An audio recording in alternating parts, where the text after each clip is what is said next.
So shall we start? Our Bible is divided in two parts. One is in Old Covenant and another one is in New Covenant.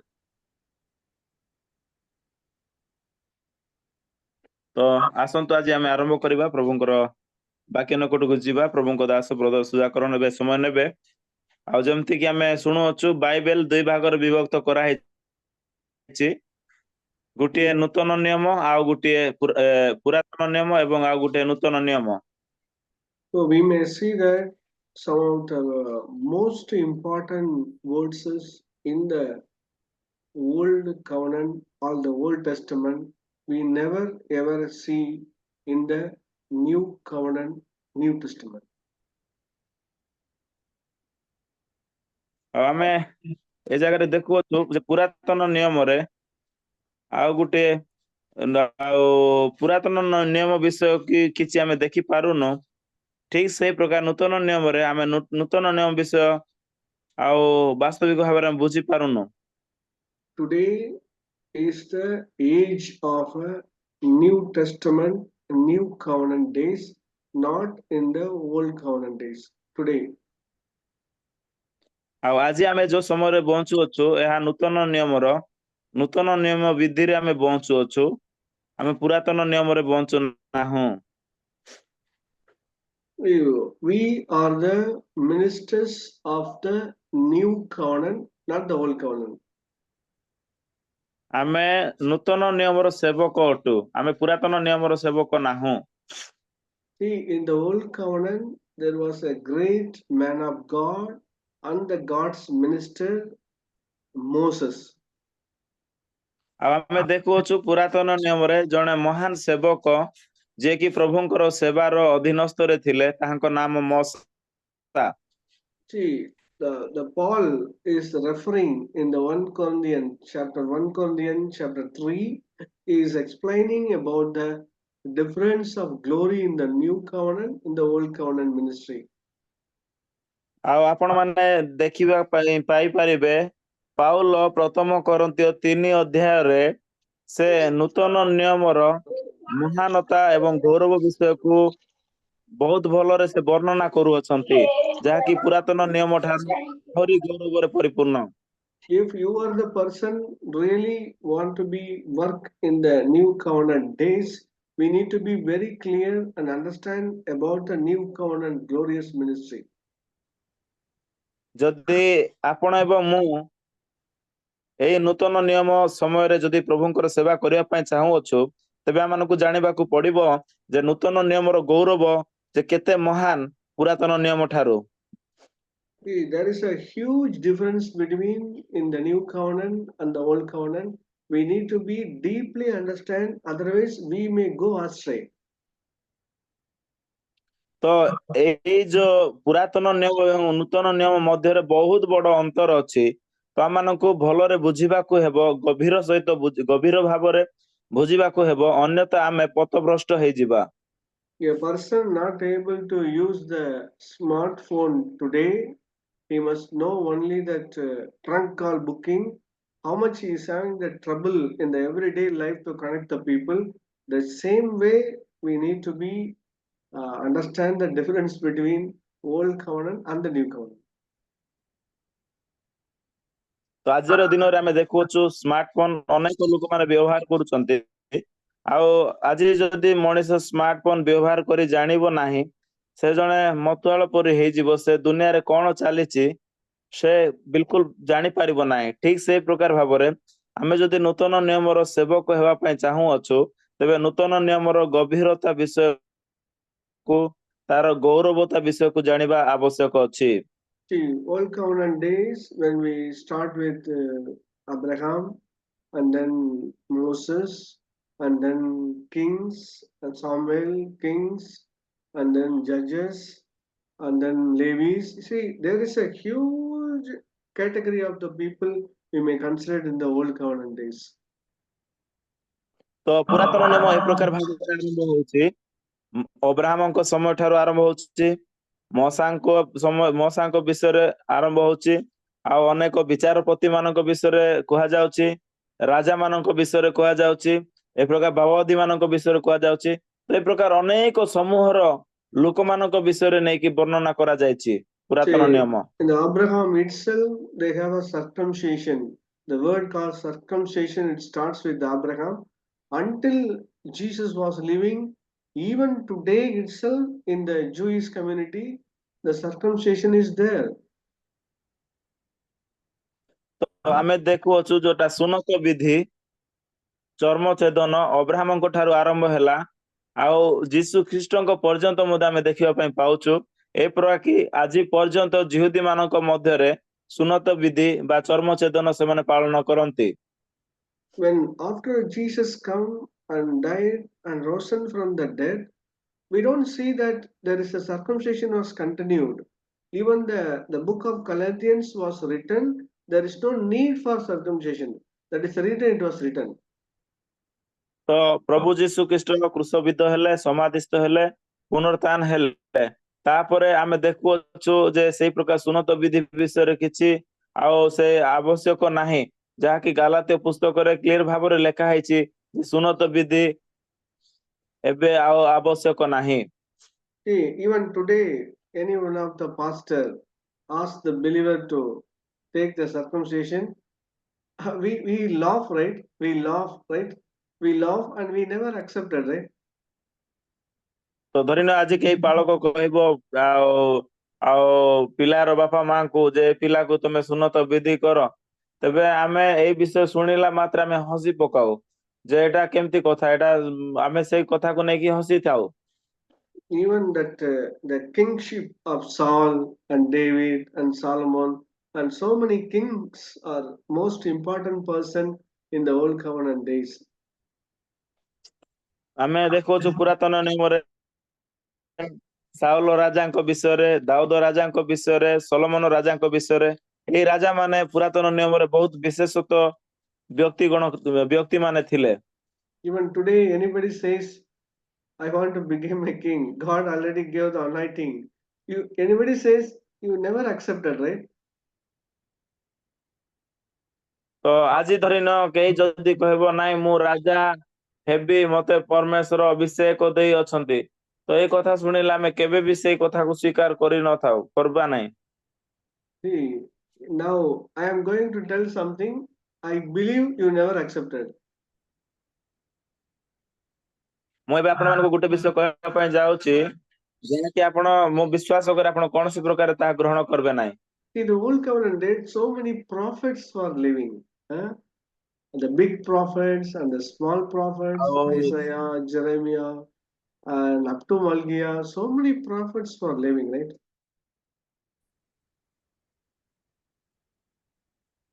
ଆଉ ପୁରାତନ ନିୟମରେ ଆମେ ଦେଖୁଅଛୁ ଅନେକ ବାବବାଦୀ ମାନେ ଥିଲେ, ବଡ ଭବିଷ୍ୟତ ବକ୍ତା ମାନେ ଥିଲେ ଆଉ ଛୋଟ ଭବିଷ୍ୟତ ବକ୍ତା ମାନେ ମଧ୍ୟ ଥିଲେ, ଯେ ପ୍ରକାର କି ଜିରିମିୟ, ଜିସାୟ, ଝିଜିକଲ, ଏ ପ୍ରକାର ବଡ ଭବିଷ୍ୟତ ବକ୍ତା ମାନେ, ଏ ପ୍ରକାର ଅନେକ ଆଉ ଛୋଟ ବାବଦୀ ମାନେ ମଧ୍ୟ ଥିଲେ। The most central part of the prophecy of that time, they want to emphasize the upcoming of Messiah, about Messiah. We need to understand the root cause of the prophecy of every prophet up to Malgia. ତ ଆମେ ସେଇ ବାବବାଦୀ ମାନଙ୍କର ଯୋଉ ବାବୁବାଣୀରେ ସାରାଂଶ ଆମେ ଦେଖିବା ପାଇଁ ପାଉଛୁ, ସେମାନଙ୍କର ସାରାଂଶର ମୁଖ୍ୟ ଏବଂ ଝଡ଼ ବା ଚେର ଥିଲା ତାହା ହଉଛି ଆଗାମୀ ସମୟ ମାନଙ୍କରେ ମସିହ ଆସିବା ବା ମସିହାଙ୍କ ଆଗମନ ବିଷୟରେ ସେମାନେ କହୁଥିଲେ, The old ଯାହାକି ଆମେ covenant, ବାବବାଦୀ ମାନଙ୍କର ଆରମ୍ଭ ଠାରୁ ମଲାକି ପର୍ଯ୍ୟନ୍ତ ଆମେ ଦେଖିବା ପାଇଁ ପାଉଛୁ। the old covenant days, God was not directly connected with every man living in the Israelites and other places. God was connected with some of the prophets and sometime, right? ଆଉ ପୁରାତନ ନିୟମରେ ପରମେଶ୍ୱର ସମସ୍ତ ଇସ୍ରାଏଲ ଲୋକମାନଙ୍କ ସହିତ ସମ୍ପର୍କରେ ନଥିଲେ, ସେ ନିର୍ଦ୍ଦିଷ୍ଟ ବାବବାଦୀ ମାନଙ୍କୁ ପୃଥକ କରି ସେମାନଙ୍କ ସହିତ ସେ କଥାବାର୍ତ୍ତା କରୁଥିଲେ। So God want to lead the people, lead the king, or lead somebody. There is no other way. God want to use the prophet, right? ଆଉ ସେ ସମୟରେ ଅନ୍ୟ କୌଣସି ମାଧ୍ୟମ ନଥିଲା ଆଉ ଇସ୍ରାଏଲ ଲୋକମାନଙ୍କୁ କଢେଇ ନେବା ପାଇଁ, ସେଥିପାଇଁ ପରମେଶ୍ୱର କିଛି ଲୋକମାନଙ୍କୁ ନିର୍ଦ୍ଦିଷ୍ଟ ସମୟରେ ନିର୍ଦ୍ଦିଷ୍ଟ ବ୍ୟକ୍ତି ମାନଙ୍କୁ ପୃଥକ କରି କଥାବାର୍ତ୍ତା ହେଉଥିଲେ। So there is no need for the prophet in the new covenant. In the new covenant days, the prophecy must be fulfilled in our life, and we understand God. God is our Father, and we have a direct connection and lead by the Holy Spirit. Every man, every woman, every children, every young man, every man of God, every minister, understand my word. Every. ତ ଆଜି ଦିନରେ କିନ୍ତୁ ନୂତନ ନିୟମ ସମୟରେ ଆମମାନଙ୍କର ଆଉ ଜୀବନରେ ଭାବବାଦୀର ଆବଶ୍ୟକ ନାହିଁ, ବରଂ ସେଇ ଭାବବାଣୀ ଗୁଡାକ ପୂରଣ ହେବା ବିଷୟ ମାନେ ଦେଖିବା ପାଇଁ ପାଉଅଛୁ, ଯାହାକି ଆମମାନଙ୍କ ସମୟରେ ଆମେ ସିଧାସଳଖ ପିତା ପରମେଶ୍ୱରଙ୍କ ସହିତ ସମ୍ପର୍କ ରଖିବାର ରାସ୍ତା ଆମମାନଙ୍କୁ ମିଳିଯାଇଛି, ଯାହାକି ପବିତ୍ର ଆତ୍ମାଙ୍କ ଦେଇକି ଆମେ ସମସ୍ତେ ସେହି ବିଷୟକୁ ମଣ୍ଡଳୀ ହଉ, ବାପା ମା ହଉ, କିମ୍ବା ବିଶ୍ୱାସୀ ଯୁବା ଯୁବତୀ ହଉ, ପିଲାମାନେ ଆମେ ସମସ୍ତେ ସିଧାସଳଖ ପରମେଶ୍ୱରଙ୍କ ଠାରୁ ସେଇ ବିଷୟ ପୂରଣ ହେବା ବିଷୟ ଆମେ ଦେଖୁଛୁ। What is the major difference in the Old Testament days and the New Testament days is somebody want to do anything, they have to depend on some prophets, right? ଆଉ ପୁରାତନ ନିୟମ ଏବଂ ନୂତନ ନିୟମ ମଧ୍ୟରେ କଣ ମହାନ ଅନ୍ତର ଆମେ ଦେଖିବା ପାଇଁ ପାଉଛୁ? ଯଦି କେହି ବି ସେଇ ସମୟରେ କିଛି କରିବା ପାଇଁ ଚାହୁଁଥିଲେ, ତେବେ ସେମାନେ ସମ୍ପୂର୍ଣ୍ଣ ଭାବରେ ଭାବବାଦୀ ଉପରେ ନିର୍ଭର କରୁଥିଲେ। See in the 1 Samuel, no, 1 Samuel we read about Saul, no. Saul's father was lost his donkey. Ask Saul to find out where exactly he is missing. ଆଉ ପୁରାତନ ନିୟମରେ ଆମେ ଦେଖୁଅଛୁ ସାଉଲଙ୍କର ବାପା ଯିଏ କି କିସ୍, ଆଉ ତାଙ୍କର ଗୋଟେ ଗଧ ହଜି ଯାଇଥିଲା, ଆଉ ସେଇ ଗଧକୁ ଅନୁସନ୍ଧାନ କରିବା ପାଇଁ ସାଉଲ ଯାଉଥିଲେ, ଆଉ ସେଇ ଗଧକୁ ପାଇବା ନିମନ୍ତେ ସେମାନେ ଜଣେ ଭାବବାଦୀଙ୍କ ନିକଟକୁ ଯାଉଛନ୍ତି। They are trying their level best to find out that it was that servant mad and then Saul. Both the people, they are not at all able to find out the donkey. ଆଉ ସେମାନେ ତାଙ୍କର ବହୁତ ଯଥେଷ୍ଟ ପରିଶ୍ରମ କରି ସେଇ ଗଧ ମାନଙ୍କୁ ପାଇବା ପାଇଁ ସେମାନେ ଚେଷ୍ଟା କରିଥିଲେ, କିନ୍ତୁ କୌଣସି ପ୍ରକାର ସେମାନେ ଗଧକୁ ପାଇ ପାରୁନଥିଲେ। And the servant mad, no, his servant says, here one prophet is there, his name is Samuel. We will go and ask him. He will able to tell that where exactly the donkey. See the condition of the people at that time. ତ ଏଇଟା ଆମେ ଦେଖୁଛୁ ସେଇ ସାଉଲଙ୍କର ଜଣେ ଦାସ ଥିଲା, ସେ କହୁଛି ଆଉ ହେ ମହାଶୟ, ଏ ପାଖରେ ଜଣେ ଭାବବାଦୀ ଅଛନ୍ତି ଯିଏକି ପରମେଶ୍ୱରଙ୍କର ଦାସ, ଚାଲ ଆମେ ତାଙ୍କୁ ପଚାରି ଯିବା, ସେ ଆମମାନଙ୍କୁ ସେଇ ଗଧର ପରିଚୟ ବା ଠିକଣା ଦେବେ, ଯାହା ଫଳରେ ଆମେ ପାଇପାରିବା। ତ ଏଇଟାରେ ଆମେ ଦେଖିବା ପାଇଁ ପାଉଛୁ ଯେ ସେଇ ଲୋକମାନଙ୍କର ଅବସ୍ଥା ଆମେ ଦେଖୁଛୁ କେମିତି ଥିଲା ପୁରାତନ ନିୟମରେ। So God was a different plan to meet Samuel, and there is a huge difference. But finally, they got the donkey. What they are expected the prophet, they got the donkey, right? ତ ଏ ଜାଗାରେ ହୋଇପାରେ ପରମେଶ୍ୱର ସାମୁଏଲଙ୍କ ସହିତ ପରିଚୟ କରିବା ପାଇଁ ଯାଉଥିଲେ, କିନ୍ତୁ ବିଷୟ ସେହା ନୁହେଁ। ବିଷୟ ଏଇଟା ଯେ ସେମାନେ ଯୋଉ ଗଧକୁ ପାଇବା ପାଇଁ ଚାହୁଁଥିଲେ, ସେଇ ଗଧକୁ ପାଇବା ପାଇଁ ସେମାନେ ଜଣେ ପ୍ରଭୁଙ୍କ ଦାସ ଉପରେ ବା ବାବାଦୀ ଉପରେ ସେମାନେ ନିର୍ଭର କରୁଥିଲେ। Even today also, so many pastors, so many evangelists, so many so-called people not realize this truth. They are also doing the same work. The old covenant days, what the people are, same thing they are doing today also. You know that? ଆଉ ଆପଣ ମାନେ ଆଜି ଦିନରେ ଦେଖନ୍ତୁ, ଯୋଉମାନେ କି ପାଳକ, ସୁସମାଚାରକ, ପ୍ରଚାରକ, ନାମଧାରୀ ସେବାରେ ଅଛନ୍ତି, ସେମାନେ ମଧ୍ୟ ସେମ୍ ସେହି ବିଷୟକୁ ଧରିକି ଅଛନ୍ତି। ଜଣେ ପ୍ରଭୁଙ୍କ ଦାସଙ୍କ ପାଖକୁ ଯିବା, ଆଉ ଜଣେ ବାବାଦୀଙ୍କ ପାଖକୁ ଯିବା, ଏମିତି ପ୍ରେରିତ ମାନଙ୍କ ପାଖକୁ ଯିବା, ସେଇ ସେମ୍ ଯୋଉ ଢାଞ୍ଚା ଆଜି ବି ଲୋକମାନେ ଧରି ଅଛନ୍ତି, ଯାହାକି ମୂର୍ଖତା ବିଷୟ। Pastor, please pray and tell me, shall I go Abu Dhabi? Shall I go Dubai? Shall I go Singapore? The pastor is taking a fasting and pray and told that believer, okay, you go to Dubai. God is telling to me, you go to Dubai. You go to Singapore. Today, the same thing is going on now.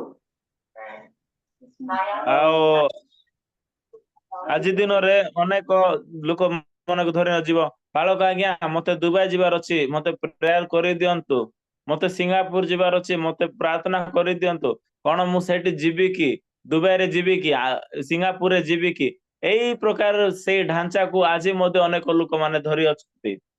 So, whom I marry, Pastor, I will send you 4 photos on the WhatsApp. Can you please pray and tell me which girl I am going to marry? The pastor taking the fasting prayer and find out which girl the boy is going to marry. You saw the condition. I don't know how you feel when I am speaking, but I am crying inside. But it's a joke, right? ତ ଆଜିରେ ଦେଖନ୍ତୁ ଜଣେ ପିଲା କହିବ ବାଳକ ଆଜ୍ଞା ଏଇ ମୁଁ 4ଟା photo ପଠେଇ ଦଉଛି ଏଇ 4ଟା ଝିଅ ଭିତରେ ମୁଁ କୋଉ ଝିଅକୁ ବାହା ହେବି ଆପଣ ଟିକେ ପ୍ରାର୍ଥନା କରିବେ କି କୋଉ ଝିଅକୁ ବାହା ହେବି ଆପଣ ଟିକେ କହିବେ କି ତ ଏ ଜାଗାରେ ଆପଣ ମାନେ ଦେଖୁଛନ୍ତି ପାଳକ ସେଇ 4ଟା ଝିଅ ମାନଙ୍କ ବିଷୟକୁ ନେଇକି ସେ ଉପବାସ କରୁଅଛି କିନ୍ତୁ ସେଇ ଯୁବା ପିଲା ଯିଏ କି ବାହା ହେବା ଲୋକ ସେ କିଛି ଚିନ୍ତା ନାହିଁ ତ ଆଜିର ସମୟ ଦେଖନ୍ତୁ ଯୋଉ ଅବସ୍ଥା ଦେଖନ୍ତୁ ସେଇ ବ୍ୟକ୍ତି ଏଇ ପାଳକ ଉପରେ ସେଇ ବିଷୟକୁ ଦାୟିତ୍ୱ ବା ଥୁପି ଦେଇଛି। Yeah, I was called to attend one office opening ceremony. That was a believer, and he called his pastor and his wife. They are singing and praying, and they conducted the opening ceremony in the office. ଆଉ ମୁଁ ଗୋଟିଏ office କୁ ଉଦ୍ଘାଟନ କରିବା ପ୍ରୋଗ୍ରାମରେ ମତେ ଡାକିଥିଲେ ଆଉ ମୁଁ ଯାଇଥିଲି ଆଉ ସେଇ ଅଫିସ ଗୋଟେ ବିଶ୍ୱାସୀ ଲୋକର ଥିଲା ଆଉ ସେ ପାଳକ ଏବଂ ତାଙ୍କର ସ୍ତ୍ରୀଙ୍କୁ ମଧ୍ୟ ସେ ଡାକିଥିଲେ ଆଉ ସେ ପାଳକ ଆଜ୍ଞା ସେ ସ୍ତ୍ରୀ ସେଇ ପ୍ରାରମ୍ଭିକ ପ୍ରାର୍ଥନା ସେମାନେ କଲେ ଆଉ ସେଇ ଅଫିସକୁ ଉଦ୍ଘାଟନ କରୁଥିଲେ। See, after that, all the prayer and everything is over. The pastor asked whoever coming on the opening ceremony. The pastor asked. He put the hand in the head, and he prophesying everything. He prophesying everybody. I was seeing that he prophesying that that lady pastor is standing near. She also doing something. The same thing is going on. Whoever comes, no, everybody. ତ ସେଠି ପାଳକ କଣ ହେଲା ଉଦ୍ଘାଟନ ହେଲା ପରେ ସେ କହୁଛନ୍ତି ସେଇ ବିଶ୍ୱାସୀକୁ ଏଇ ପ୍ରୋଗ୍ରାମରେ ଯିଏ ବି ଆସିବେ ସେ ସମସ୍ତଙ୍କ ପାଇଁ ମୁଁ ଭବିଷ୍ୟବାଣୀ କରିବି ବୋଲିକି ସେ ହାତରେ ଗୋଟେ କ୍ୟାଣ୍ଡେଲ ନେଲେ ଆଉ ସେ ପ୍ରଫେସି କରିବା ପାଇଁ ବା ବାହୁବାଣୀ କହିବା ପାଇଁ ଆରମ୍ଭ କଲେ ତାଙ୍କ ସ୍ତ୍ରୀ ମଧ୍ୟ ବାହୁବାଣୀ କହିବା ପାଇଁ ଆରମ୍ଭ କଲେ ତ ଆଜି ଦିନରେ ମଧ୍ୟ ପାଳକ ମାନେ ଅନେକ ଲୋକମାନେ ବାହୁବାଣୀକୁ ଆଉ ଏଇ ପ୍ରକାର କରି ଚାଲନ୍ତି। See, I am standing nearer with that boss is standing near with me, then the pastor is asking me, brother, you also come. I will tell about your life. God will tell me.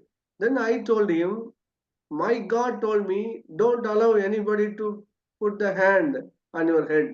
I will not allow to you to speak like this. I directly told you. ତାପରେ ମୋ ସାମ୍ନାରେ ସେଇ ଯୋଉ ଦୋକାନର ବା ସେ officer ମାଲିକ ଥିଲେ ମୁଁ ବି ସେ ପାଖରେ ଥିଲି ଆଉ ସେ ସମୟରେ ସେ ପାଳକ ଆଜ୍ଞା କହୁଛନ୍ତି ଏ ଭାଇ ତମେ ବି ଆସ ମୁଁ ତମ ପାଇଁ ଭବିଷ୍ୟବାଣୀ କରିବି ଆଉ ତମ ଉପରେ ମୁଁ ହସ୍ତ ରଖିକି ପ୍ରାର୍ଥନା କରିବି ସେତେବେଳେ ମୁଁ ତାଙ୍କୁ କହିଲି ଆଉ ହେ ପ୍ରଭୁଙ୍କ ଦାସ ଆଉ ପ୍ରଭୁ ମତେ ସେ ପ୍ରକାର କହିନାହାନ୍ତି ମୋ ପାଇଁ ପ୍ରଭୁ ମୋ ପ୍ରତି ପ୍ରଭୁ ଅଲରେଡି ତାଙ୍କର ପ୍ରକାଶନକୁ ତାଙ୍କର ଆହ୍ୱାନକୁ ମତେ ଦେଇ ଅଛନ୍ତି ଆଉ ମୋ ଉପରେ ଆପଣଙ୍କର ହାତ ରଖିକି ପ୍ରାର୍ଥନା କରିବାର ଆବଶ୍ୟକ ନାହିଁ କି ବାହୁବାଣୀ କରିବା ପାଇଁ ମୋ ପାଇଁ ଆବଶ୍ୟକ ମଧ୍ୟ ନାହିଁ। The pastor wife nearer she standing me. No, no, no. God want to speak to you. We want to say about your life and what is going to be happening in future. We want to say to you, God want to speak to you. Please come, brother. She also asked me. ଆଉ ତାପରେ ତାଙ୍କର ସ୍ତ୍ରୀ ମଧ୍ୟ କହୁଛି ହଁ ହଁ ନାଇଁ ଭାଇ ତମେ ଆସ ଆସ ଆମେ ତମ ପାଇଁ ଭବିଷ୍ୟବାଣୀ କରିବା ପ୍ରଭୁ କଣ କରିବା ପାଇଁ ଯାଉଛନ୍ତି ତମ ଭବିଷ୍ୟତକୁ ନେଇକି ତ ତମେ ଆସ ଆମେ ପ୍ରାର୍ଥନା କରିବୁ ସେ ମଧ୍ୟ ସେଇ ପ୍ରକାର ହିଁ କହୁଥିଲେ। See, I tell you, really, really, I tell you the truth. I told that pastor wife and pastor, I have my God is my father. I am speaking to him daily. No need to speak to you through anything. Sorry, sister. Sorry. I am extremely sorry. I boldly said to these people. ଆଉ ମୁଁ ଆପଣ ମାନଙ୍କୁ ସତ୍ୟ ସତ୍ୟ ଭାବରେ କହୁଅଛି ମୁଁ ସେମାନଙ୍କୁ ସେଇ ମୁହୂର୍ତ୍ତରେ ସାହସର ସହିତ କହିଲି ଯେ ମୁଁ ମୋ ପରମେଶ୍ୱର ଯିଏ କି ମୋର ପିତା ମୁଁ ତାହାଙ୍କ ସହିତ ପ୍ରତ୍ୟେକ ଦିନ କଥାବାର୍ତ୍ତା ଡାଇରେକ୍ଟ କରୁଛି ଆଉ ମତେ ଆବଶ୍ୟକ ନାହିଁ ଆପଣ ମାନେ ମୋ ବିଷୟରେ ଭବିଷ୍ୟତରେ କଣ ହେବ ସେ ବିଷୟ କହିବା ପାଇଁ ଯାହା ବି Then, କହିବାର ଅଛି ପରମେଶ୍ୱର ମୁଁ ଯେହେତୁ ତାଙ୍କୁ କଥାବାର୍ତ୍ତା କରୁଛି ସେ ମତେ ଡାଇରେକ୍ଟ କହିବେ। so after the meeting, he sit with me in the chair and he told me, brother, I am the priest in the church. My wife is the prophet. We are dealing this ministry. I conducted my church like this, and I told him, brother, there is no priest, there is no prophet. We are all child of God, and we have a direct connection with God. Please understand, there is no the old covenant day. Everything is God, but he never accepted.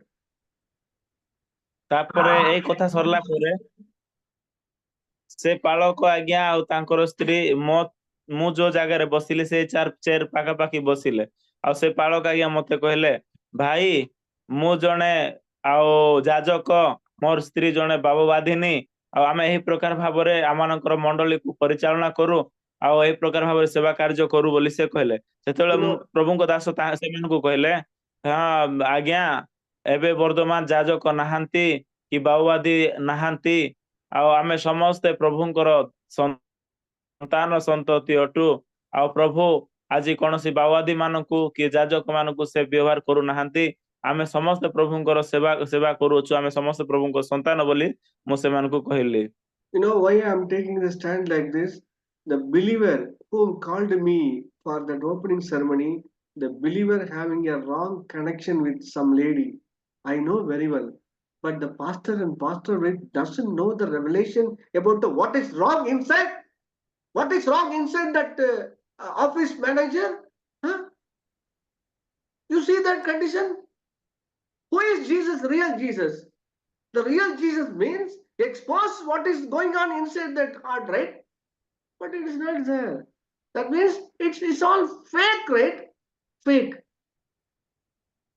ତ ମୁଁ ଏଇ ବିଷୟ କାହିଁକି କହୁଅଛି ଆଉ କାହିଁକି ମୁଁ ଏଇ ସତ୍ୟ ପକ୍ଷରେ ମୁଁ ଠିଆ ହେଇଛି କାରଣ ଯୋଉ ଭାଇଙ୍କର ଅଫିସକୁ ଆମେ ଉଦ୍ଘାଟନ କରିବା ପାଇଁ ସେ ପ୍ରାର୍ଥନା ଡାକିଥିଲେ ମୁଁ ସେଇ ଭାଇଙ୍କର ମନ୍ଦ ବିଷୟ ମୁଁ ଜାଣିଛି ସେ ଅନ୍ୟ ଏକ ଝିଅଙ୍କ ବା ସ୍ତ୍ରୀଙ୍କ ସହିତ ଖରାପ ସମ୍ପର୍କ ରଖୁଅଛନ୍ତି କିନ୍ତୁ ଯେତେବେଳେ ଆମେ ସେଠି ଯାଉଛୁ ସେଇ ଯୋଉ ପାଳକ ନିଜକୁ ବାବବାଦୀ ବା ଯାଜକ କହୁଛି ଆଉ ସେଇ ଯୋଉ ସ୍ତ୍ରୀ ପାଳକଙ୍କ ସ୍ତ୍ରୀ ଯିଏ କି ନିଜକୁ ବାବବାଦୀ କହୁଅଛି ସେ କାହିଁକି ସେଇ ବିଷୟକୁ ଜାଣି ନାହିଁ ତ ଆଜିର ଦିନରେ ଏଇ ପ୍ରକାର ମନ୍ଦ ବିଷୟ ଗୁଡାକ ଚାଲିଛି ସେମାନେ କହୁଛନ୍ତି ଆମେ ବାହୁବାଣୀ କରିବୁ ଆମେ ଭବିଷ୍ୟତ ବକ୍ତା ମାନେ କିନ୍ତୁ କାହିଁକି ସେମାନେ ତାଙ୍କର ରହସ୍ୟ ବିଷୟକୁ କହିପାରୁନାହାନ୍ତି କାରଣ ସତ୍ୟ ବିଷୟ ସେମାନେ ଜାଣିନାହାନ୍ତି ଯୀଶୁ If, ଖ୍ରୀଷ୍ଟ ପ୍ରକୃତରେ କିଏ ସେମାନଙ୍କ ଜୀବନ ଏ ବିଷୟ ପ୍ରକାଶନ ହେବା ଦରକାର ତ see, ସେଥିପାଇଁ ମୁଁ ଏ ପ୍ରକାର କଥା ମୁଁ ଆପଣମାନଙ୍କୁ କହୁଅଛି। if you really filled by the Holy Spirit, if you really understand, you have to inform your believer in the church who called you for this opening, brother, you have a wrong connection in the same office with one lady. Your wife is so many times told you. But he never say anything about anything. But he want to say the prophecy, all the people gathering, and also that brother, and call me also. See, brother, I am telling the real truth that was not in the God's spirit. I tell you, it all fake. It all lead the people destroy their life.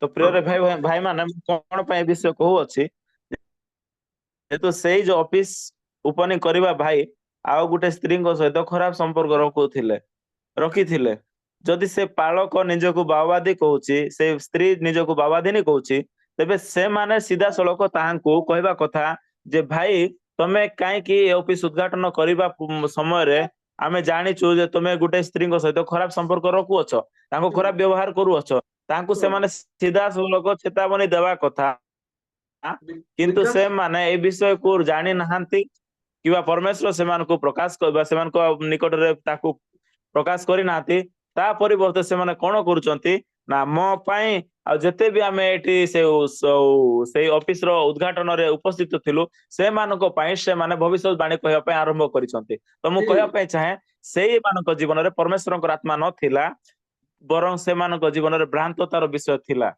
because of that wrong connection and that business was failed, they were closing the office very soon.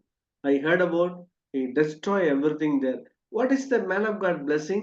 What is the ministry has done? The wife and the pastor. Huh? It's a shame on you, right? I tell you, it's a shame, right? ତ ମୁଁ କିଛି ଦିନ ପରେ ଶୁଣିବା ପାଇଁ ପାଇଲି ଯେ ସେଇ ଅଫିସ ସେ ଲୋକ ସମ୍ପୂର୍ଣ୍ଣ ବର୍ବାଦ ହେଇଗଲା ଆଉ ସେ ଅଫିସ କୁ ସେ ଭାଙ୍ଗି ଦେଲା। ତ ଏଠି କୁଆଡେ ଗଲା ସେଇ ଯୋଉ ସେମାନଙ୍କର ବାବୁବାଣୀର ଆଶୀର୍ବାଦ, ପ୍ରୋଫେସି କରିବାର ଆଶୀର୍ବାଦ ଗୁଡାକ କୁଆଡେ ଗଲା? ସେମାନେ ଅନେକ ବିଷୟ ଭଲ ବିଷୟ କହୁଥିଲେ କିନ୍ତୁ ଗଲା କୁଆଡେ? ଯେହେତୁ ମୁଁ ଜାଣିଛି ଆଜି ସେଇ ପ୍ରକାର ବିଷୟ ଆବଶ୍ୟକ ନାହିଁ। ଆଜି ଯାହାବି ଆମେ ପରମେଶ୍ୱରଙ୍କ ସହିତ ସିଧା ସମ୍ପର୍କ ଅଛୁ ସେଇ ଅନୁସାରେ ସେଇ ପ୍ରକାର ଲୋକମାନଙ୍କୁ ଆମେ ଅନୁଯୋଗ କରିବା ଦରକାର, See, ନାହିଁ ସେ ଆଶୀର୍ବାଦର ଅନ୍ୟାନ୍ୟ ବାଣୀ କହିବା ଦରକାର। so, Hebrew chapter 1 verse 1 exactly picturize what is exactly a new covenant prophetic ministry. What is the ministry in the new covenant? Hebrew chapter 1:1. ପ୍ରକୃତରେ ନୂତନ ନିୟମର ବାସ୍ତବିକ ଚିତ୍ର କଣ? ନୂତନ ନିୟମର ବିଧି ବା ନୂତନ ନିୟମର ସମୟର ଘଟଣାବଳୀ ବାସ୍ତବିକ ଭାବରେ କୋଉଟା ଚିତ୍ରିତ କରୁଅଛି? ଆଜି ପ୍ରକୃତରେ ବାବବାଣୀ ଗୁଡାକ ଅଛି କି? ଆଜି ପ୍ରକୃତରେ ଏଇ ପ୍ରକାର ଭବିଷ୍ୟବାଣୀ ଗୁଡାକ ଅଛି କି? ଏଭ୍ରି ପୁସ୍ତକ 1 ପର୍ବ 1 ପଦ ହଉଛି ବାସ୍ତବିକ ନୂତନ ନିୟମର ଶିକ୍ଷା ଅଟେ। Hebrew chapter 1:1.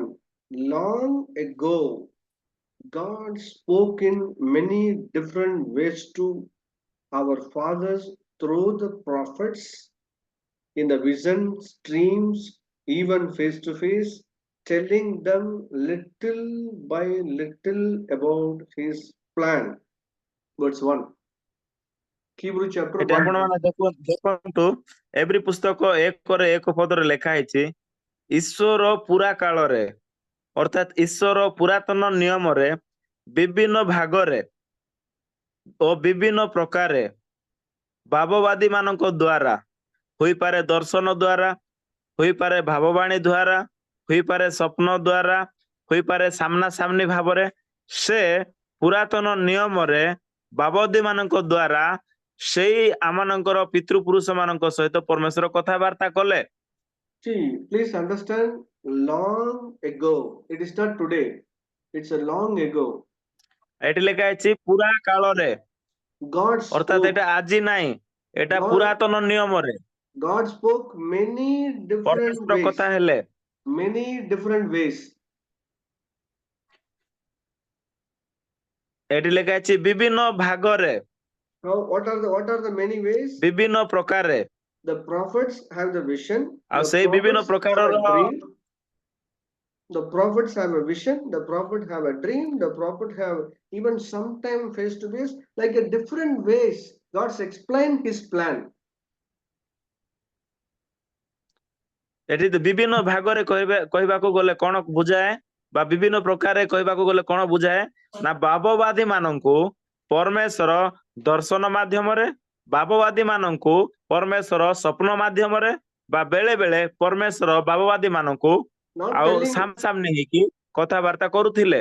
not telling all the things. Not telling all the things. Little by little. The year by ଆଉ ସେ year.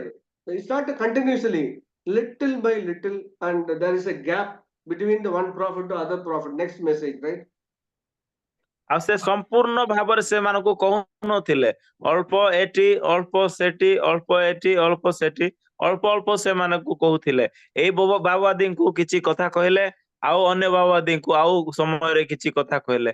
ସେ So, ସମ୍ପୂର୍ଣ୍ଣ ସବୁ ବିଷୟ ପ୍ରାଞ୍ଜଳ ଭାବରେ କହୁନଥିଲେ, ଅଳ୍ପ once ଅଳ୍ପ କେ କହୁଥିଲେ। 1 Samuel chapter 2, no, what we see this, there is no vision, there is no word in the time of Eli. ଆମେ ଏଲି ଯାଜକଙ୍କ ସମୟରେ ଦେଖୁଅଛୁ ପ୍ରଥମ ସାମୁଏଲ ପ୍ରଥମ ଅଧ୍ୟାୟରେ ଯେ ଏଲିଙ୍କ ସମୟରେ ଲେଖା ହେଇଛି ନା ସେଠି ଦର୍ଶନ ଥିଲା ନା ସ୍ୱପ୍ନ ଥିଲା, ସେଇ ଦର୍ଶନ ସ୍ୱପ୍ନର ସମ୍ପୂର୍ଣ୍ଣ ମରୁଡି ହେଇଥିଲା। See, the Eli was a very aged person, experienced that priest, the high priest in that temple. Even then, there is no word, there is no vision. That was a gap. That means God was not continually spoke to them, right? ତ ଆମେ ସେଠି ଦେଖୁଅଛୁ L ଜଣେ ବହୁତ ବୟସ୍କ ଲୋକ ଥିଲେ, ଅନେକ ବର୍ଷ ଧରି ସେ ଜଣେ ଯାଜକ ହେଇ ସେଇ ମନ୍ଦିରର ପରିଚର୍ଯା ବା ସେବା କାର୍ଯ୍ୟ କରୁଥିଲେ। ତ ତାଙ୍କର ଅନୁଭୂତି ବହୁତ ଥିଲା କିନ୍ତୁ ସେଇ ଟାଇମ ରେ ବାଇବେଲ ପ୍ରକାଶ କରୁଅଛି ସେଇ ସମୟରେ ଦର୍ଶନର ମରୁଡି ଥିଲା, ଅକାଳ ଥିଲା। ତାର ଅର୍ଥ ପରମେଶ୍ୱର ସେଇ ସମୟରେ ଅନେକ ବ୍ୟବଧାନ ରଖିଲେ, କଥାବାର୍ତ୍ତା ହେଲେ ନାହିଁ। See, I requested, please open your Bible. I want to tell you the most important truth. Please open your Bible. See that Hebrew chapter 1 and 2. Please see that. Please understand. Hebrew chapter 1 verse 2. ଆଉ ମୁଁ ଆଜି ଆପଣ ମାନଙ୍କୁ ସତ୍ୟ ଏବଂ ଗୋଟେ ରହସ୍ୟ ବିଷୟ କହିବା ପାଇଁ ଚାହୁଁଛି। ଆପଣ ମାନେ ବୁଝିବା ପାଇଁ ଚେଷ୍ଟା କରନ୍ତୁ, ଭଲରେ ଧ୍ୟାନ କରି ଦେଖନ୍ତୁ। ଏବ୍ରୀ ପୁସ୍ତକ 1 ପର୍ବ 2 ପଦ, ଯୋଉଟା କି ଆପଣ ମାନଙ୍କ ପାଇଁ ବହୁତ ଆଶୀର୍ବାଦର କାରଣ ହେବ। See, read very carefully. But, the most important word, but. ଏଠି ଲେଖା ଅଛି କିନ୍ତୁ। But କିନ୍ତୁ ଗୋଟେ ବହୁତ ଇମ୍ପୋର୍ଟାଣ୍ଟ ଶବ୍ଦ। now in these days he has spoken to କିନ୍ତୁ us through his son, to whom he was given everything, and through whom he made the world and everything there is. Hallelujah. ଆମେନ୍। ତ ଏଇ 2 ପଦ ବହୁତ important. କିନ୍ତୁ ତାର ଅର୍ଥ ଏହି ସମୟ ପରେ, କିନ୍ତୁ ଏହି ଶେଷ କାଳରେ ପୁତ୍ରଙ୍କ ଦ୍ୱାରା ଅର୍ଥାତ୍ ଯୀଶୁ ଖ୍ରୀଷ୍ଟଙ୍କ ଦ୍ୱାରା ଆମ ମାନଙ୍କୁ କଥା କହୁଅଛନ୍ତି। ତାହାଙ୍କୁ ସେ ସମସ୍ତ ବିଷୟର ଅଧିକାରୀ କରି ନିଯୁକ୍ତ କଲେ, ତାହାଙ୍କ ଦ୍ୱାରା ମଧ୍ୟ ସମସ୍ତ ବିଷୟ ସୃଷ୍ଟି କଲେ। According to Hebrew chapter 1 to how God speaks today. ତ ମୁଁ ଆପଣ ମାନଙ୍କୁ ପ୍ରଶ୍ନ ପଚାରୁଅଛି, ଏବ୍ରୀ ପୁସ୍ତକ 1 ପର୍ବ 2 ପଦ ଅନୁସାରେ ଆଜି ପରମେଶ୍ୱର ଆପଣଙ୍କୁ ଏବଂ ମତେ କି ପ୍ରକାର ଭାବରେ ସେ କଥାବାର୍ତ୍ତା କରୁଅଛନ୍ତି? Speaks through his son Jesus. Amen. ଆମେନ୍। ସେ କେବଳ ପୁତ୍ର ପ୍ରଭୁ ଯୀଶୁ ଖ୍ରୀଷ୍ଟଙ୍କ ଦ୍ୱାରା ଆମମାନଙ୍କ ସହିତ ସେ କଥାବାର୍ତ୍ତା କରୁଅଛନ୍ତି। Why? Because my living Bible says, whom he was given everything. କାରଣ ଏହାର ଇମ୍ପୋର୍ଟାଣ୍ଟ କଣ ନା, ନୂତନ ଯୋଉଟା ଲିଭିଂ ଟ୍ରାନ୍ସଲେସନ ବାକ୍ୟ ଆମମାନଙ୍କୁ କହୁଅଛି ଯେ ପରମେଶ୍ୱର ଯାହାଙ୍କୁ ସବୁ ବିଶ୍ୱ ବ୍ରହ୍ମାଣ୍ଡ ଦେଇଅଛନ୍ତି। And then also underline one thing here, whom he made the world and everything there is. We go to the Genesis chapter 1. ଆଉ ତାପରେ ଏଟା ବିଷୟ ଆପଣ ଏଠି ଆପଣ ଗୋଟେ ଅଣ୍ଡରଲାଇନ କରିବେ ଯେ ସେ ସମସ୍ତ ବିଷୟ ଅଧିକାରୀ କରି ନିଯୁକ୍ତ କଲେ, ଯାହାକି ତାହାଙ୍କ ଦ୍ୱାରା ମଧ୍ୟ ସମସ୍ତ ବିଷୟ ସୃଷ୍ଟି କଲେ। For example, Jesus was present in Galilee or in the Nazareth or in Bethania or in Jerusalem. How we understand this word? When Jesus was standing there, we must understand two things. ତ ଆମେ ଏଠାରେ ବୁଝିବା ପାଇଁ ଚେଷ୍ଟା କରିବା ଦୁଇଟା ବିଷୟ, ଯେ କେମିତି ଧରିନ ଯୀଶୁ ଖ୍ରୀଷ୍ଟ ଗାଲିଲୀରେ ଥିଲେ, କିମ୍ବା ବେଥେନୀରେ ଥିଲେ, କିମ୍ବା ଆଉ ଜେରୁସାଲେମରେ ଥିଲେ, କିମ୍ବା ଆଉ କୋଉ ଅଲଗା ଜାଗାରେ ଥିଲେ। ତ ଆମେ ଏଇ ବିଷୟକୁ ଆମେ କେମିତି ବୁଝିପାରିବା? Number one, the person standing here, the God handing over everything to him. Number one, the God Father handing over everything to him. ତ ଧରିନିଅ ଯୀଶୁ ଖ୍ରୀଷ୍ଟ ଏ ଜାଗାରେ ଠିଆ ହେଇଛନ୍ତି ଗାଲିଲୀରେ, ତ ପରମେଶ୍ୱର ପିତା ସମସ୍ତ ବିଷୟ ତାହାଙ୍କୁ ହସ୍ତାନ୍ତରଣ କରିଦେଲେ। See, Matthew chapter 28, the last two verses, no? Heaven and earth, all the authority given to me. It is a reference of Jesus, right? ଆମେ ମାତ୍ୟୁ ଯୋଉଟା କି 28 ପର୍ବ 18 19 20 ପଦରେ ଦେଖୁଛୁ, ପ୍ରଭୁ ଯୀଶୁ ଖ୍ରୀଷ୍ଟ ନିଜ ମୁଖରୁ କହୁଛନ୍ତି, ସ୍ୱର୍ଗ ପୃଥିବୀର ସମସ୍ତ ଅଧିକାର ମତେ ଦିଆଯାଇଛି। And also the person standing here, the Jesus, Jesus, whom he made the world and everything there is. Through him only everything made, right? ତ ଧରି ନିଅ ଯୀଶୁ ଖ୍ରୀଷ୍ଟ ଏ ଜାଗାରେ ଠିଆ ହେଇଛନ୍ତି ଆଉ ତାଙ୍କ ବିଷୟରେ କୁହାଯାଉଛି ଏହି ବ୍ୟକ୍ତିଙ୍କ ଦ୍ଵାରା ସମସ୍ତ ବିଷୟ ସୃଷ୍ଟି କରାଯାଇଛି। Now I want to come to the right place. Now Jesus was died and risen from the dead. He became a spirit of God. Now who is with you, my dear brother and sister? ତ ଏବେ ମୁଁ ଆପଣମାନଙ୍କୁ ପଏଣ୍ଟରେ ଆଣିବି ବାସ୍ତବିକ ବିଷୟରେ। ଯୀଶୁ ଖ୍ରୀଷ୍ଟ କୃଷାର୍ପିତ ହେଲେ, ସମାଧିସ୍ଥ ହେଲେ, ପୁନରୁତ୍ଥାନ ହେଲେ, ଆଉ ସେ ପରମେଶ୍ୱରଙ୍କର ଆଉ ଆତ୍ମା ହେଇକି ସେ ଉଠିଲେ। ତ ଏ ଜାଗାରେ ଆମେ ଦେଖିବା ପ୍ରଭୁ ଯୀଶୁ ଖ୍ରୀଷ୍ଟଙ୍କର ବାସ୍ତବିକ ବିଷୟ ବା ରହସ୍ୟ କଣ। See, 1 Corinthians chapter 50, what is the word of God says? The Lord became spirit. The Lord became spirit, right? ଆଉ ପ୍ରଥମ କରନ୍ଥୀୟ 15 ଅଧ୍ୟାୟରେ ଲେଖା ହେଇଛି ଆଉ ପରମେଶ୍ୱର ପ୍ରଭୁ ଯୀଶୁ ଖ୍ରୀଷ୍ଟ ଆତ୍ମା ରୂପୀ ହେଇ ଉଠିଲେ। See, now who is going to lead you? The Spirit of God, the Spirit of Jesus Himself leading you, training you, guiding you. That is the privilege of the new covenant life. ତ ବର୍ତ୍ତମାନ ଆପଣ ମାନଙ୍କୁ ଏବଂ ମତେ କିଏ ଏବେ ପରିଚାଳିତ କରୁଛି ବା ଆମମାନଙ୍କୁ କିଏ ପରିଚାଳନା କରୁଅଛନ୍ତି? The familiar, ପରମେଶ୍ୱରଙ୍କର ଆତ୍ମା the ବା familiar ପବିତ୍ର word. ଆତ୍ମା ପ୍ରଭୁ ଯୀଶୁ ଖ୍ରୀଷ୍ଟଙ୍କର ଆତ୍ମା ଯିଏକି ଆମମାନଙ୍କୁ ପରିଚାଳନା କରୁଅଛନ୍ତି। ଏହା ହଉଛି ନୂତନ ନିୟମର ଗୋଟିଏ ବହୁତ ମହତ୍ୱପୂର୍ଣ୍ଣ ଗୌରବର ବିଷୟ ଯେ ଆଜି ପ୍ରଭୁ ଯୀଶୁ ଖ୍ରୀଷ୍ଟଙ୍କର ଆତ୍ମା ବା ପବିତ୍ର ଆତ୍ମା ପରମେଶ୍ୱରଙ୍କର ଆତ୍ମା ମାନଙ୍କୁ ଆଜି ପରିଚାଳନା କରୁଅଛି ନୂତନ ନିୟମରେ। When Jesus was living on the earth, the John Gospel 14, he explained thoroughly about the Holy Spirit as a comforter, as a truth giver, as a guider, all the things. He's talking about himself. You don't believe. I don't have a time to explain, but he's speaking about himself, confirm. ଆଉ ଆମେ ଦେଖୁଛୁ ଯୋହନ 4:14 ଅଧ୍ୟାୟରେ ପ୍ରଭୁ ଯୀଶୁ ଖ୍ରୀଷ୍ଟ ପ୍ରାଞ୍ଜଳ ଭାବରେ ସେ କହୁଅଛନ୍ତି ଯେ ସାହାଯ୍ୟକାରୀଙ୍କୁ ପଠା ହବ ଯେ କି ତୁମମାନଙ୍କୁ ସାହାଯ୍ୟ କରିବ, ତୁମମାନଙ୍କୁ ଉତ୍ତମ ପଥରେ କଢାଇ ନେବ, ତୁମମାନଙ୍କୁ ଆଦେଶ ଦେବ। ସେ ତାଙ୍କ ବିଷୟରେ ସେଠି ପ୍ରକାଶ କରୁଅଛନ୍ତି।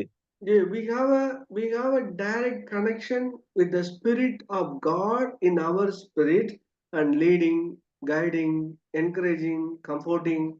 That is the privilege of the new covenant life. But nobody's having this life in the old covenant. ଆପଣ ଦେଖନ୍ତୁ ଆମମାନଙ୍କର ନିଜ ନିଜର ଆତ୍ମା ସହିତ ପରମେଶ୍ୱରଙ୍କର ଆତ୍ମା ସିଧାସଳଖ ଜଡିତ ହେଇ ଅଛନ୍ତି। ପବିତ୍ର ଆତ୍ମା ଆମମାନଙ୍କର ଆତ୍ମା ସହିତ ବର୍ତ୍ତମାନ ଜଡିତ ହେଇଛନ୍ତି। ସେ ଆମମାନଙ୍କୁ ସାହାଯ୍ୟ କରୁଛନ୍ତି, ସେ ଆମମାନଙ୍କୁ ପରିଚାଳନା କରୁଅଛନ୍ତି, ସେ ଆମମାନଙ୍କୁ ନିର୍ଦ୍ଦେଶନ ଦେଉଅଛନ୍ତି, ସେ ଆମମାନଙ୍କୁ ଉତ୍ତମ ପଥରେ କଢେଇ ନଉଛନ୍ତି ଆମମାନଙ୍କର ଆତ୍ମାକୁ। ତ ଏଇ ସୌଭାଗ୍ୟ ନୂତନ ନିୟମର ବିଶ୍ୱାସୀ ମାନଙ୍କ ସହିତ ଅଛି, କିନ୍ତୁ ଏଇ ସୌଭାଗ୍ୟ ପୁରାତନ ନିୟମର ବିଶ୍ୱାସୀ ମାନଙ୍କ ସହିତ ନଥିଲା। The old covenant days, the Spirit of God coming above the head, above the shoulder, not going inside the Spirit. But the new covenant days, it's all coming inside our spirit. It is not outside, it is inside. ଆଉ ପୁରାତନ ନିୟମ ସମୟ ମାନଙ୍କରେ ପବିତ୍ର ଆତ୍ମା ଆସୁଥିଲେ ସେମାନଙ୍କର ମସ୍ତକ ଉପରେ କିମ୍ବା ସେମାନଙ୍କର ଶରୀର ଉପରେ ବାହ୍ୟକ ଭାବରେ କିଛି କାର୍ଯ୍ୟ କରୁଥିଲେ ଅଳ୍ପ ସମୟ ପାଇଁ, ଆଉ ସେ ଯାଉଥିଲେ। କିନ୍ତୁ ଏଇ ନୂତନ ନିୟମ ସମୟରେ ପବିତ୍ର ଆତ୍ମା ପରମେଶ୍ୱର ଆଉ ଉପରେ ଆସୁନାହାନ୍ତି କିମ୍ବା ଆମମାନଙ୍କର ଶରୀର ବାହାରେ ଆସୁନାହାନ୍ତି, ସେ ସିଧାସଳଖ ଆମମାନଙ୍କର ଆତ୍ମା ଭିତରେ ଥାଇକି ସେ ସବୁ ଦିନ ପାଇଁ କାର୍ଯ୍ୟ କରୁଅଛନ୍ତି। Why? Because the spirit of the man is not cured by the blood of Jesus. It's not cured. The conscience is not cured. That is the reason the Holy Spirit was not going inside. Jesus was died and he rose and all our spirits cleaned. We all forgive us. Receive the forgiveness. Our heart is clean. Then the Spirit of God come upon the Acts chapter 2. The Lord, the Spirit of God come upon all the people. They all became a great man of God. You know what is the reason behind? That Jesus himself come inside everybody's life. Do you not believe me? Do you say ଆଉ ଆମେ anybody says to you like this?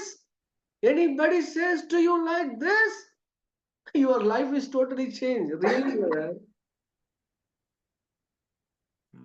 ତ ପୁରାତନ ନିୟମରେ ଆମେ ଦେଖୁଅଛୁ ସେମାନଙ୍କ ହୃଦୟରେ ବା ସେମାନଙ୍କ ଆତ୍ମାରେ କାହିଁକି ପବିତ୍ର ଆତ୍ମା ଯାଉନଥିଲେ, କାରଣ ସେମାନେ ସେ ପର୍ଯ୍ୟନ୍ତ ପ୍ରଭୁ ଯୀଶୁ ଖ୍ରୀଷ୍ଟ ନିଜର ପବିତ୍ର ରକ୍ତ ଦ୍ୱାରା ଧୋଇବା ପାଇଁ ସେ ବଳିଦାନ ହୋଇନଥିଲେ, ଆଉ ସେମାନଙ୍କର ଆତ୍ମାରେ ପାପ ଥିଲା। କିନ୍ତୁ ଯେତେବେଳେ ପ୍ରଭୁ ଯୀଶୁ ଖ୍ରୀଷ୍ଟ କ୍ରୁଶବିଦ୍ଧ ହେଲେ, ନିଜର ପବିତ୍ର ରକ୍ତ ଦ୍ୱାରା ଆମମାନଙ୍କର ଆତ୍ମାକୁ ଧୋଇଲେ, ତାପରେ ପବିତ୍ର ଆତ୍ମା ଆମମାନଙ୍କର ପରିଷ୍କୃତ ଆତ୍ମାରେ ଆଉ ରକ୍ତ ଦ୍ୱାରା ଧୁଆ ଯାଇଥିବା ସୂଚି ପବିତ୍ର ହୃଦୟରେ ବା ଆତ୍ମାରେ ସେ ଆସି ଆଉ ସେ ବାସ କରୁଅଛନ୍ତି। ତ ଏଇ ସୌଭାଗ୍ୟ ଆମେ ଆଜି ପାଇଅଛୁ। So that is the reason we don't have a time to explain everything. I humbly request you, understand the Holy Spirit is a spirit of God, spirit of Jesus. Allow him to speak to you, lead you. Don't allow any teaching. Don't allow anybody. You lead by the spirit of God. You will have a great life. I underline again, you will have a great life. ତ ମୁଁ ଆଜି ଆପଣ ମାନଙ୍କୁ এই ବିଷୟ କହିବା ପାଇଁ କାହିଁକି ଚାହୁଁଅଛି, ଯଦି ଆପଣ ମାନେ ବୁଝିପାରିବେ, ଜାଣିପାରିବେ, ତେବେ ଆପଣଙ୍କର ଜୀବନରେ ଗୋଟେ ବହୁତ ବଡ ପରିବର୍ତ୍ତନ ହେବ। ଆପଣ ଜଣେ ମହାନ ବ୍ୟକ୍ତି ହେବେ। ଯେହେତୁ ଆପଣ ପବିତ୍ର ଆତ୍ମା ପରମେଶ୍ୱରଙ୍କୁ ସୁଯୋଗ ଦିଅନ୍ତୁ, ଯିଏକି ପରମେଶ୍ୱରଙ୍କର ଆତ୍ମା, ଯିଏକି ପୁତ୍ର ପ୍ରଭୁ ଯୀଶୁ ଖ୍ରୀଷ୍ଟଙ୍କର ଆତ୍ମା, ତାଙ୍କୁ ଯଦି ଆପଣ ସମୟ ଦେବେ, ତାଙ୍କ ଦ୍ୱାରା ଯଦି ଆପଣ ଚାଲିତ ହେବେ, ଆଉ ଅନ୍ୟାନ୍ୟ ଶିକ୍ଷା, ଅନ୍ୟାନ୍ୟ ବ୍ୟକ୍ତିଙ୍କ ଉପରେ ନିର୍ଭର କରିବା, ଆଉ ଅନ୍ୟାନ୍ୟ କଥା ଗୁଡାକ ବାବବାଦୀ ଏଇ ପ୍ରକାର ଗୁଡାକ ବିଷୟରେ ଯଦି ଆପଣ ଆଉଜି ପଡିଯିବେ, ତେବେ ଆପଣ ଭ୍ରାନ୍ତ ହେଇଯିବେ। ଆପଣ ପ୍ରଭୁ ଯୀଶୁ ଖ୍ରୀଷ୍ଟଙ୍କର ଆତ୍ମାକୁ, ପବିତ୍ର ଆତ୍ମାକୁ ନିଜର ଜୀବନରେ ସମ୍ପୂର୍ଣ୍ଣ ଗୁରୁତ୍ୱ ଦିଅନ୍ତୁ, ତାଙ୍କ ଦ୍ୱାରା ପରିଚାଳିତ ହୁଅନ୍ତୁ, ତେବେ ଆପଣଙ୍କ ଜୀବନ ସମ୍ପୂର୍ଣ୍ଣ ପରିବର୍ତ୍ତନ ହେଇଥିବ। ଆପଣ ସିଧାସଳଖ ପରମେଶ୍ୱରଙ୍କ ସହିତ କଥାବାର୍ତ୍ତା କରିପାରିବେ। See, there is a 300cc bike KTM is available with you, but you want to travel in the bullock cart. That's all. That's all you have to decide, right? KTM bike, 300cc bike is ready, but you don't want to interested to riding the bike, but you want to travel by walk or bullock cart. You want to travel in the bullock cart because of you doesn't know the difference between the bullock cart and the KTM. That's all, right? ଆଜି ଦିନରେ ଆପଣ ମାନେ ଦେଖୁଛନ୍ତି KTM bike, ଯୋଉଟା କି 300cc ର ଗାଡି ଅଛି, ଆଉ ତା ସହିତ ଆଜି ଶଗଡ ଗାଡି ମଧ୍ୟ ଅଛି। ଆପଣଙ୍କ ଉପରେ ନିଷ୍ପତ୍ତି ରହିଲା, ଆପଣ କୋଉ ଗାଡିକୁ ଚଲେଇବେ। 300cc ସେଇ KTM ଗାଡିକୁ ଚଲେଇବେ, ନା ସେଇ ଯୋଉ ଶଗଡ ଗାଡିକୁ ଚଲେଇବେ। ଆପଣ ଯଦି ବାସ୍ତବିକ ଭାବରେ ତାର ଅନ୍ତର ଜାଣି ନାହାନ୍ତି, ଯେ KTM ଯୋଉଟା କି 300cc ର ଗାଡିର ମହତ୍ଵ କଣ, ଆଉ ଶଗଡର କଣ ମହତ୍ଵ, In India, ଯଦି there ଆପଣ is a ବାସ୍ତବିକ ଭାବରେ ଜାଣିଯିବେ, ତେବେ ନିହାତି ଆପଣ KTM ଯୋଉଟା କି 300cc ର ଗାଡିକୁ ଚଲେଇବେ। ନିଷ୍ପତ୍ତି ଆପଣ ମାନଙ୍କ ହସ୍ତରେ। So there is a Vande Bharat is available. 3 hours, you reached a very big 2 cities in 1 hour. But you don't bother about Vande Bharat. You want to travel in the passenger and you start 9 o'clock. And third day 9 o'clock you want to reach the place. That's all. You take a decision, right? It is not at all Vande Bharat is wrong. It is not at all passenger is ready. You selected the passenger life, right? ତ ଆଜି ଦିନରେ train ଗୁଡାକ ମଧ୍ୟ ସେ ପ୍ରକାର ଅଛି। ବନ୍ଦେ ଭାରତ ବୋଲି ଗୋଟେ ଟ୍ରେନ ଅଛି, ଯୋଉଟା କି ଆଉ ଦୁଇଟା ସହରକୁ 1 ଘଣ୍ଟା ଭିତରେ ବା 2 ଘଣ୍ଟା ଭିତରେ ସେ କ୍ରସ କରିଯିବ। ଆଉ ତା ସହିତ ଆପଣ ମାନେ ଦେଖୁଛନ୍ତି ପାସେଞ୍ଜର ଟ୍ରେନ ଗୁଡାକ ମଧ୍ୟ ଅଛି, ଯୋଉଟା କି 2 ଘଣ୍ଟାରେ ପହଞ୍ଚିବେ ଯିବା ସମୟକୁ 12 ଘଣ୍ଟା ଗୋଟେ ଦିନ ଲଗାନ୍ତି। ତ ନିଷ୍ପତ୍ତି ଆପଣ ମାନଙ୍କ ଉପରେ। ବନ୍ଦେ ଭାରତ ଗାଡିର ଭୁଲ ନାହିଁ, କିମ୍ବା ପାସେଞ୍ଜର ଟ୍ରେନ ର ଭୁଲ ନାହିଁ, ନିଷ୍ପତ୍ତି ଆପଣ ମାନଙ୍କ ଉପରେ। କୋଉ ଗାଡିରେ ଯିବା ପାଇଁ ଚାହୁଁଅଛନ୍ତି। See, you go to the building, that is a 30-floor building, there is a step is available, here is the lift is available. You selected the step, you selected the lift, based on that only you reach there. That's all, it's all your own decision, right? You want to follow the old covenant ways, you have ଧରି to ନିଅ shoulder ଏଠି the burden. But the lift is available, right? Okay, ତ ଆଉ ଧରି ନିଅନ୍ତୁ ଆପଣଙ୍କ ସାମ୍ନାରେ ଗୋଟେ 30 ମହଲା ଘର ଅଛି। ଗୋଟେ ପଟେ ପାହାଚ ଗୁଡାକ ଅଛି, ଯୋଉଟା କି ଚାଲି ଚାଲି ଉପରେ ଚଢବାଟା। ଆଉ ଗୋଟେ ପଟେ ଲିଫ୍ଟ ଅଛି, ଯୋଉଟା କି ଇଲେକ୍ଟ୍ରିସିଟିର ଲିଫ୍ଟ ଅଛି। ନିଷ୍ପତ୍ତି ଆପଣ ମାନଙ୍କ ଉପରେ ନେବାର ଅଛି। ଆପଣ ସେ ପାହାଚ ଆଡେ ଯିବା ପାଇଁ ଚାହୁଁଛନ୍ତି ନା ଲିଫ୍ଟ ଆଡେ ଯିବା ପାଇଁ ଚାହୁଁଛନ୍ତି? ସେଠି The, ପହଞ୍ଚିବା ପାଇଁ ଦୁଇଟା ରାସ୍ତା ଅଛି। ଯଦି see, ଆପଣ ମାନେ ପୁରାତନ ନିୟମ ଯୋଉଟା କି ପାହାଚ ଉପରେ ଚଳିବା ବିଷୟ, the ସେଇ writer, ପୁରାତନ ନିୟମକୁ ଯଦି ଧରିବେ, ଭାର ଆପଣ ମାନେ ଭୋଗିବେ, the ତହିଁର ଭାର writer, ଆପଣ ମାନେ ଭୋଗିବେ। the କିନ୍ତୁ writer, ଲିଫ୍ଟ ଆଡେ ଯିବେ ବୋଲେ ଆପଣ ମାନଙ୍କୁ ହାଲକା ଲାଗିବ।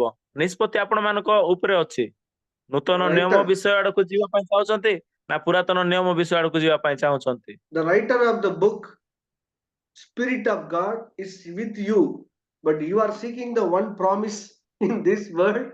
See the condition.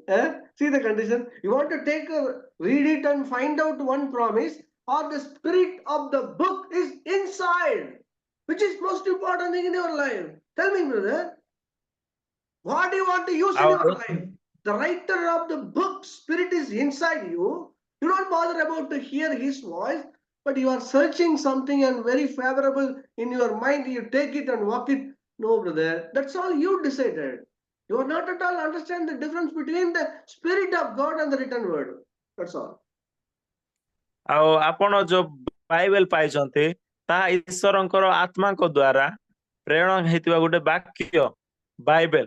ଆଉ ସେଇ ବାକ୍ୟଙ୍କୁ ଯଦି ଆପଣ ହୃଦୟରେ ସଞ୍ଚୟ କରିକି ରଖି ଅଛନ୍ତି, ଯୋଉଟା କି ପ୍ରକୃତରେ ଆତ୍ମା ରୂପୀ ବାକ୍ୟ, ଯାହାକି ପରମେଶ୍ୱର ଆମମାନଙ୍କ ଜୀବନରେ ଦେଇଛନ୍ତି, ସେଇ ବିଷୟକୁ ଆମେ ଯଦି ଧ୍ୟାନ ଦେବା ନାହିଁ, ଆଉ ଲିଖିତ ବିଷୟରେ ପଦ ଗୁଡାକ ବା ପ୍ରତିଜ୍ଞା କରିଥିବା ପଦକୁ ଆପଣ ପଢବାରେ ଲାଗିବେ, ଯୋଉଟା କି ବାହାରେ ଅଛି କିନ୍ତୁ ହୃଦୟରେ କିଛି ସଞ୍ଚୟ କରିନାହାନ୍ତି, ଯୋଉଟା କି ଆତ୍ମିକ ରୂପ ବାକ୍ୟ, ତେବେ ନିଷ୍ପତ୍ତି ଆପଣଙ୍କ ଉପରେ।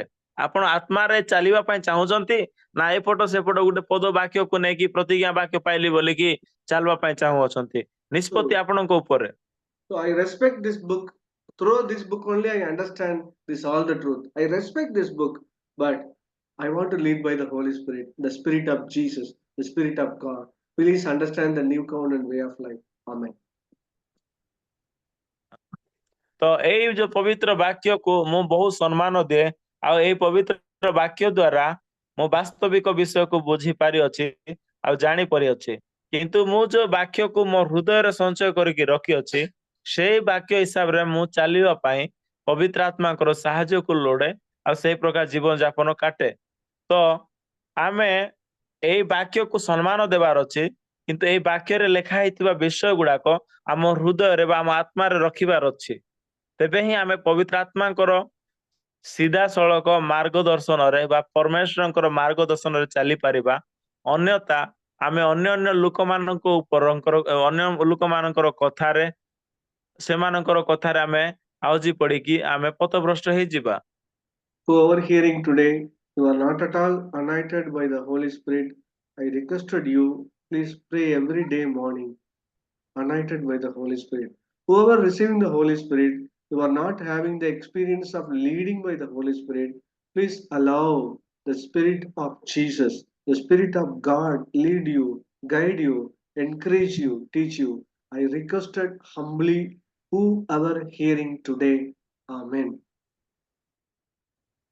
ଆଉ ମୁଁ ଆଜି ଆପଣ ମାନଙ୍କୁ ପ୍ରଭୁଙ୍କ ଲୋକ ମାନେ କହିବା ପାଇଁ ଚାହେଁ, ଆଜି ଯେତେ ବି ମୋର ବାକ୍ୟକୁ ଶୁଣୁଅଛନ୍ତି, ପବିତ୍ର ଆତ୍ମାଙ୍କ ଯଦି ଅଭିଷେକ ପାଇନାହାନ୍ତି, ପ୍ରତ୍ୟେକ ସକାଳେ ପ୍ରାର୍ଥନା କରନ୍ତୁ ପବିତ୍ର ଆତ୍ମାଙ୍କର ଅଭିଷେକ ପାଇବା ପାଇଁ।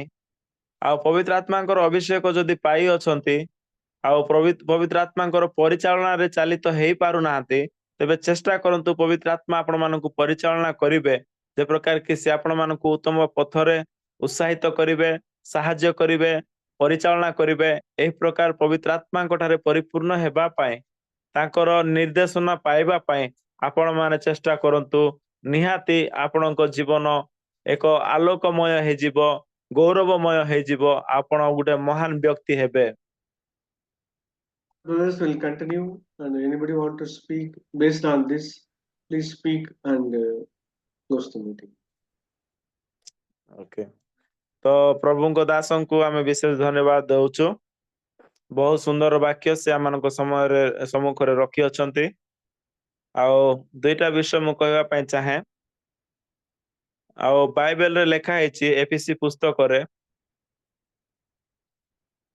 ସେଠି ଲେଖା ହେଇଛି ବାବବାଦୀ 2 ର 19 ପଦ 18 19 ପଦ ଆଡେ ଲେଖା ହେଇଛି, ଆମ୍ଭେ ମାନେ ଭାବବାଦୀ ଏବଂ ପ୍ରେରିତ ମାନଙ୍କ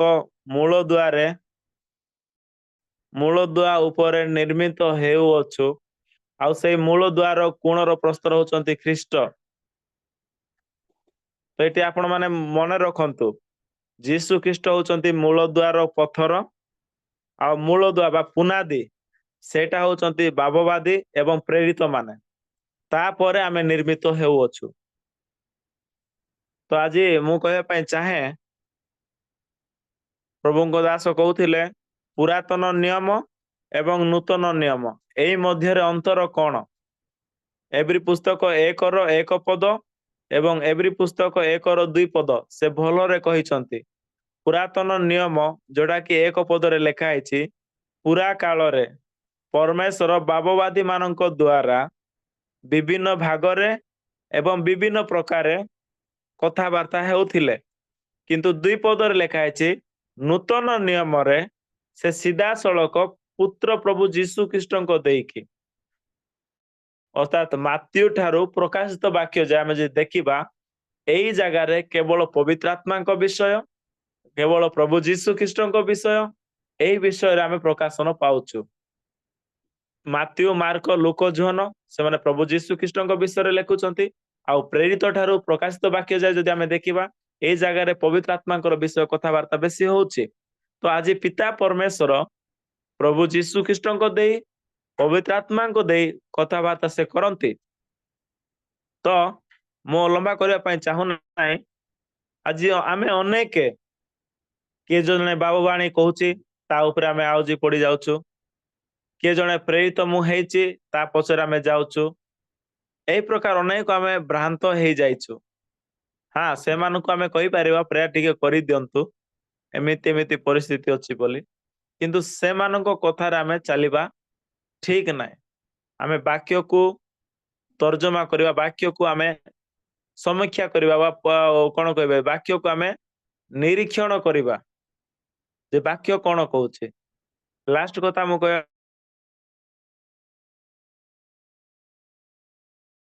ପାଇଁ ଚାହିଁବି, ବହୁତ ଭଲରେ ପହଞ୍ଚନ୍ତି, ଯୋଉଟା କି 30 ମହଲା ବିଲ୍ଡିଂ ବିଷୟରେ। 30 ମହଲା ବିଲ୍ଡିଂ ରେ ଗୋଟେ ପଟେ ଲିଫ୍ଟ ଅଛି, ଆଉ ଗୋଟେ ପଟେ ଅଛି ଷ୍ଟେପ ବା ପାହାଚ। ହେଲେ ଆଜିକା ଡେଟରେ ଆପଣ ଲିଫ୍ଟରେ ଯିବା ପାଇଁ ଚାହାନ୍ତି ନା ପାହାଚରେ ଯିବା ପାଇଁ ଚାହାନ୍ତି? ପାହାଚରେ ଗଲେ ଆପଣଙ୍କର ଭାରକୁ ଆପଣ ନିଜେ କଷ୍ଟ କରିବାକୁ ପଡିବ, ଆଉ ଲିଫ୍ଟରେ ଗଲେ ଆପଣଙ୍କୁ କିଛି କଷ୍ଟ କରିବାକୁ ପଡିବ ନାହିଁ। ଯେହେତୁ ସେଠି କରେଣ୍ଟ ଅଛି, ଯେଠି ଶକ୍ତି ରେଡି ଅଛି, ସେଟା ସୁଇଚ ଦବେଲେ ଆପଣ ସେଇ ଜାଗା 30 ମହଲା ମଞ୍ଜିଲରେ ବା 30 ମହଲା ଜାଗାରେ ପହଞ୍ଚିଯିବେ। ସେଠି ଆପଣଙ୍କର ବଳ ପ୍ରୟୋଗ କରିବାର ଆବଶ୍ୟକ ନାହିଁ, ସେଠି ବଳ ପ୍ରୟୋଗ କରିବା ବ୍ୟକ୍ତି ଅଲରେଡି ଅଛନ୍ତି। କିନ୍ତୁ ପାହାଚରେ ଯିବେ ବୋଇଲେ ଆପଣଙ୍କୁ ନିଜକୁ କଷ୍ଟ କରିବାକୁ ପଡିବ ସେଇ 30 ମହଲା ବିଲ୍ଡିଂ ରେ ପହଞ୍ଚିବାକୁ ପାଇଁ। ତ ଆପଣ ମାନେ ଏବଂ ମତେ ନିଷ୍ପତ୍ତି କରିବାକୁ ପଡିବ, ଲୋକମାନଙ୍କର ନିର୍ଦ୍ଦେଶନାରେ ଯିବା ନା ପବିତ୍ର ଆତ୍ମା ପରମେଶ୍ୱର ପ୍ରଭୁ ଯୀଶୁ ଖ୍ରୀଷ୍ଟଙ୍କର ନିର୍ଦ୍ଦେଶରେ ଯିବା। ଆମେ ନିଜେ ନିଜକୁ ନିଷ୍ପତ୍ତି କରିବା। ଯଦି ପବିତ୍ର ଆତ୍ମା ପରମେଶ୍ୱରଙ୍କ ଦ୍ଵାରା, ପ୍ରଭୁ ଯୀଶୁ ଖ୍ରୀଷ୍ଟଙ୍କର ଶକ୍ତି ଦ୍ଵାରା ଆମେ ଯଦି ସମ୍ପୂର୍ଣ୍ଣ ସମର୍ପିତ ହେଇଛୁ, ତେବେ ଆମେ ସରଳ ସହିତ ସେ ଜାଗାରେ ପହଞ୍ଚିବା। ଆଉ ତାହା ସେଇ ଭାବବାଦୀ ଆଉ ଭବିଷ୍ୟତ ବକ୍ତା ଆଉ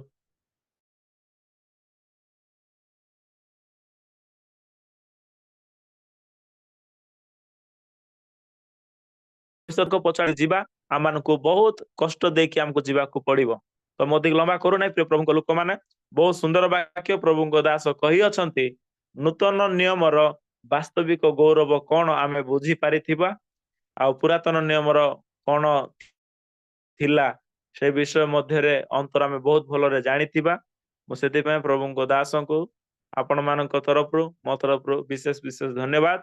ତ ଆସନ୍ତୁ, ଆଉ କିଛି କିଏ କହିବା ପାଇଁ ଚାହୁଁଅଛନ୍ତି ତେବେ କହନ୍ତୁ, ଅନ୍ୟଥା ଆମେ ପ୍ରାର୍ଥନା କରି ଶେଷ କରିବା।